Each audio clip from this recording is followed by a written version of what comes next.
Spellsword is an overwhelmingly common fantasy trope, especially present in JRPGs.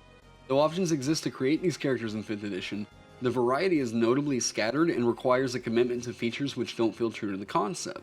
Trying to create an arcane caster which maintains a martial presence has proven to be a lot of crunch to make an effective character in 5th edition. You can go see WebDM and Nerdarchy's videos on the topic in the description below.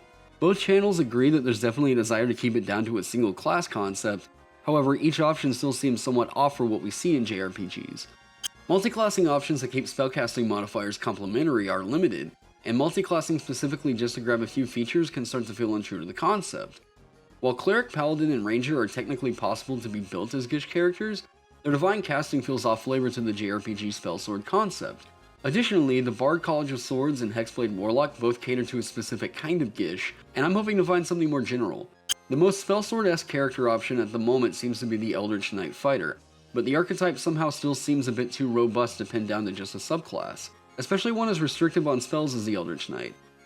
While the Eldritch Knight definitely gets a particular type of Mage Knight across, it doesn't quite hit the note I believe many of us are expecting in a typical JRPG Spellsword. The Eldritch Knight definitely does the half-caster thing, but there's the lack of typical buffing and debuffing through attacks, as you see in video game Spellswords.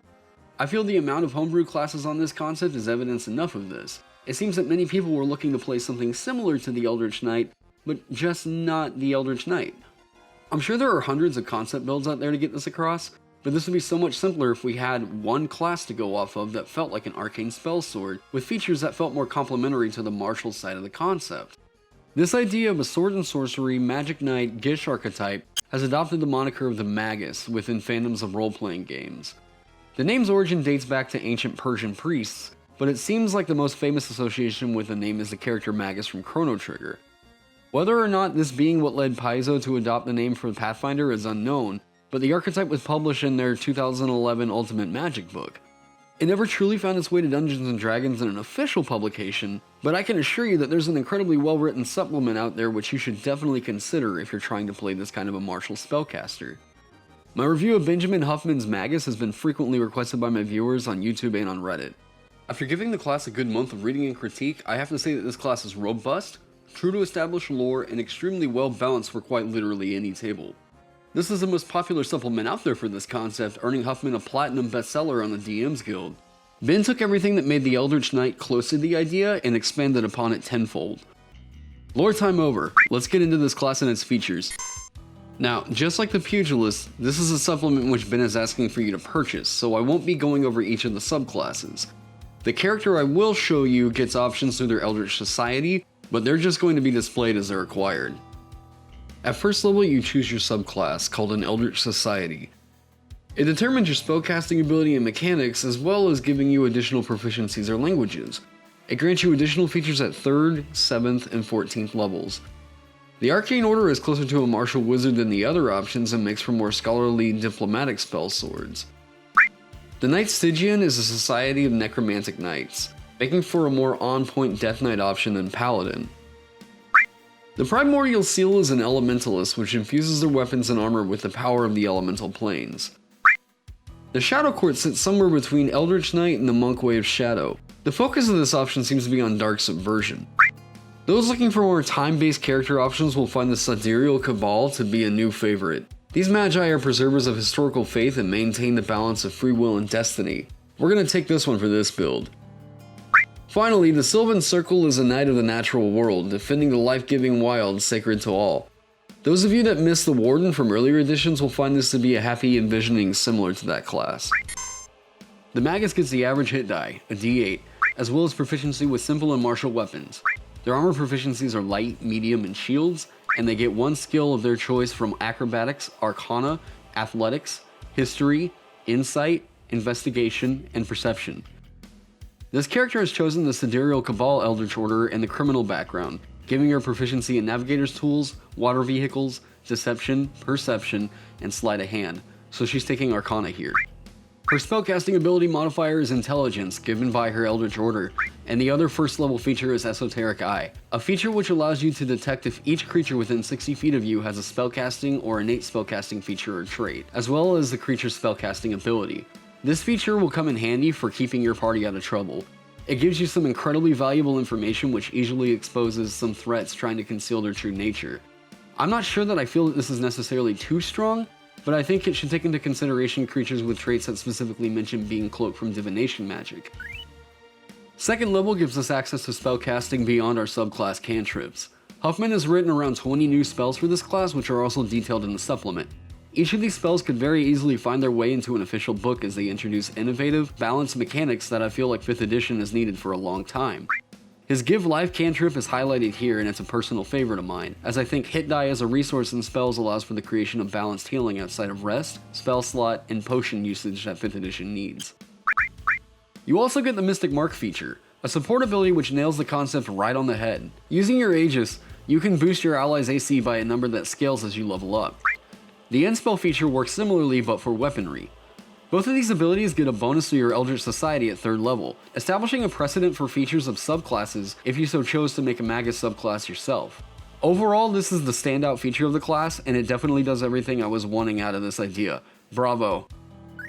3rd level gives us Eldritch Armament, which is akin to the fighting style feature with a specific focus on upgrades on the way that your Aegis and End Spell work. The bonuses only affect you, which gets across that although you can extend the Aegis and End Spell to other creatures, the Magus is the font through which these abilities are most powerful. Your Aegis and End Spell also get a bonus from your subclass here. You get the standard array of ability score improvements at 4th, 8th, 12th, 16th, and 19th levels. Let's up her Constitution and Charisma scores to help out her concentration checks, hit points, and Charisma checks. 5th level is where we get our 2nd level spells. We get Mystic Meditation at 6th level, which refreshes all uses of Mystic Mark during a short rest, basically doubling the feature's uses per long rest in a way that won't throw one combat completely out of balance. This is a really creative use of the resting mechanics here to keep this potentially super powerful feature in check. War Magic comes to us at 6th level, showing this class's roots from Eldritch Knight. This feature is way more at home as a class feature instead of as a subclass one, as I don't feel like you're missing out on a major flavor ability usually found in subclasses by getting it. Our 3rd Eldritch Society feature comes in at 7th level. These mostly seem like support and utility features across each subclass, but each is well thought out and gives every subclass its own identity. 8th level is another ASI, so we're going to improve her main spellcasting ability here. The Mystic Mark and Aegis End Spell improve the +2 bonuses at 9th level, and we get access to 3rd level spells. Halfway up the bill we get Spell Surge, a feature which allows a free one-time casting of one of your Magus spells at the highest spell slot level you have. You have to finish a long rest before you use it again. Just awesome. 11th level gives us improved War Magic from the Eldritch Knight. Again, love this as a base class feature instead of as a subclass one, especially here at 11th level instead of the Eldritch Knight's 18th level. Our 3rd ASI is going to go to Dexterity, upping her AC and helping out those oh-so-common damaging spell save checks. We get our +3 improvement to Aegis and End Spell at 13th level, as well as our first 4th level spell slot. 14th level is our final Eldritch Society feature, and each class crescendos into a spectacular feature here. Their capstones vary pretty wildly while achieving a difficult to maintain equal power scale between all 6 options. I do believe the Sidereal Cabal has the most impactful capstone, but none is to be overlooked. I do think that the Knight Stygian's feature is probably the strongest, but it's essentially the School of Necromancy's 7th level feature with some perks, so I think any potential balance issues I have with it should be addressed in my upcoming Wizard School of Necromancy video. Spoiler alert, Necromancy is ridiculous. Spell Ward is the 15th level feature. Huffman opted not to take the arcane charge from Eldritch Knight and instead went more paladin with this feature, giving you and your allies within 15 feet of you advantage on all saving throws against spells. At this tier of play, spell save DCs can get so high that if you don't have proficiency in the check or advantage on it, you're very likely to fail. This definitely makes you an invaluable asset to the party and reinforces the buffing-debuffing precedent set in video games.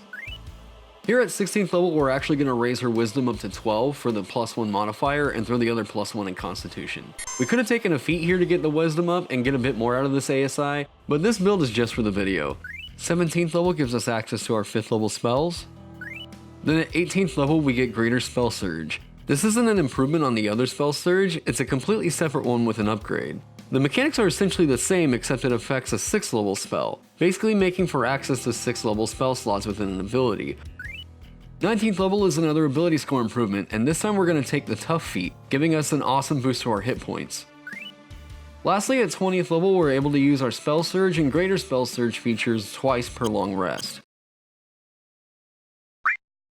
Talking with other content creators has led me to move away from my 5-point grading system and just give the class an overall grade. The Magus class by Benjamin Huffman gets my second A+ grade for this series. I haven't been this impressed with a non-official option since Huffman's Pugilist class. This guy definitely knows the concept and executed it to perfection for 5th edition while also adding a whole bevy of new spells, items, and stat blocks. This is a clean product which you need to check out if you're looking to play a Spellsword. This class is a shining example of how 5th edition spellcasting mechanics have so much room to experiment with for class creation. I think wizards should consider giving characters their spellcasting ability through subclasses for options like the Cleric, Sorcerer, and Warlock. An intelligence-based sorcerer can make for an easy mystic option without the work they've been doing on it. I honestly don't have anything to say for the critique. This thing is clean and ready to go. So let's move on to the metrics. The metrics might give you a good idea in how the class performs in what I feel are the 3 key areas of D&D: Vitality, Combat, and Utility. Vitality metrics include the more defensive features. Combat focuses on overall offensive and supportive performance in battle, and utility metrics are based on the implementation of out-of-combat abilities. The Magus is extremely strong on the front end of Vitality, with the ability to augment armor class for all its allies and proficiency in Constitution checks to maintain concentration.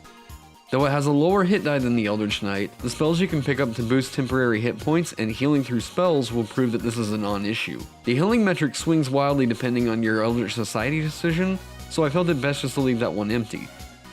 Offensively, the Magus is going to keep up with all your other martial characters thanks to its inspelled weaponry and spells. If you consider the bonus damage dealt with inspelled weapons of a friendly creatures to be that of the Magus, then this class will most likely outdamage Rogue. Even though they don't get access to 7th, 8th, or 9th level spells, I just don't really find this class really feeling any hurt from it. 6th level spells are still on par with some reality warping insanity. As for utility, the Esoteric Eye feature is completely unique and adds an element of intrigue to this archetype. The lack of flexibility with your skill proficiency choices is a bit weaker than the average class, but it's really nothing significant. Each subclass also gets tool or language proficiencies, allowing you to come up with more creative ways to solve situations outside of combat. The class doesn't really get much in the way of explorative features, but I don't really think you'll be left wanting with the Magus. This character is always going to feel useful in nearly every situation.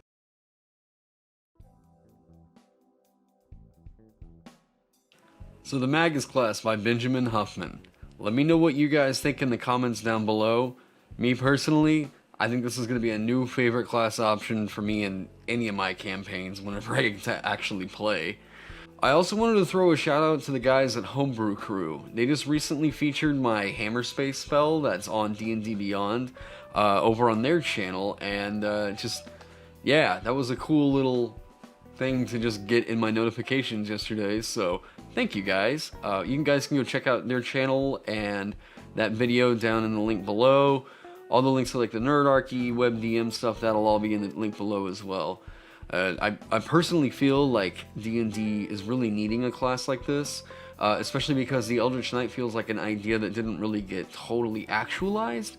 And again, that's my opinion. You guys could totally disagree with me. I think the Eldritch Knight works. I don't think it's a bad class by any means. I think that what Ben did here proves that there was a lot of room to expand upon, and he did so extremely well. And yeah, anyways, that's gonna do it for me on this one, guys. If you like what you saw, do all the YouTube things. Go like, subscribe. I put out D&D content at least once or twice a week. I'm looking to expand on my channel and see what else I can throw out there for you guys. If you like this video, go check out my last one where I talked about how Mary Poppins can inspire God building in your world. So anyways, I will see you guys in the next one.